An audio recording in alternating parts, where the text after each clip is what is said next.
2 years అయింది మీకు project అప్పచెప్పి. Okay sir. Sorry, sir. Sorry sir. Soon we'll try to complete this. I don't need your excuses. My reputation is at stake. Please excuse sir. Yes, sir. We'll finish this.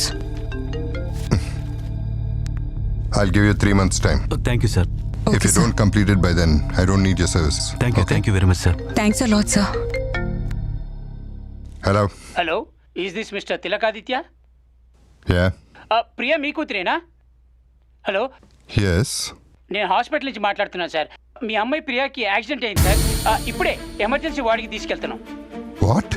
అవును సార్. Is it bad? Yes sir, road accident sir. Doctors చూస్తున్నారు, very critical condition sir. అందుకే డైరెక్ట్గా operation థియేటర్లోకి తీసుకెళ్తున్నాం. Which hospital? Apollo hospital sir. Head injury అయ్యి heavy bed loss అయ్యింది. మీ treatment start చేయండి, వచ్చేస్తున్నా. వెంటనే ట్రీట్మెంట్ స్టార్ట్ చేయకపోతే తన ప్రాణాలకే ప్రమాదం ఉంటున్నారు సార్. అర్జెంట్గా అడ్మిషన్ ఫీజు 50,000 కట్టాలంటే సార్. నేను వచ్చేస్తున్నా, వచ్చి కట్టేస్తాను. అంత టైం లేదు సార్. మీకు లింక్ పంపించాను, ఒకసారి చెక్ చేయండి. ఆ లింక్ మీద క్లిక్ చేసి పే చేసేస్తే సర్జరీ స్టార్ట్ చేస్తారంట.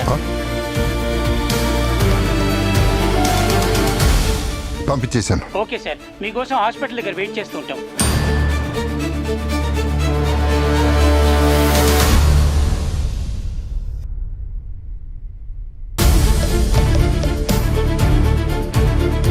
Therefore, your calling has been switched off. Please try after some time. Dear friends, the number pressed the switch off.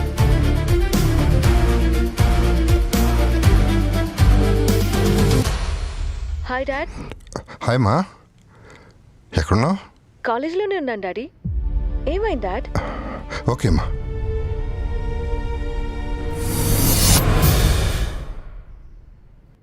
మీ బంధువులు స్నేహితులు ఏదో నేరం చేశారని వారు అరెస్ట్ కాకుండా ఉండాలంటే మీరు డబ్బులు పంపించాలని అనేక రకాల ఫోన్ కాల్స్ మీకు వస్తూ ఉంటాయి.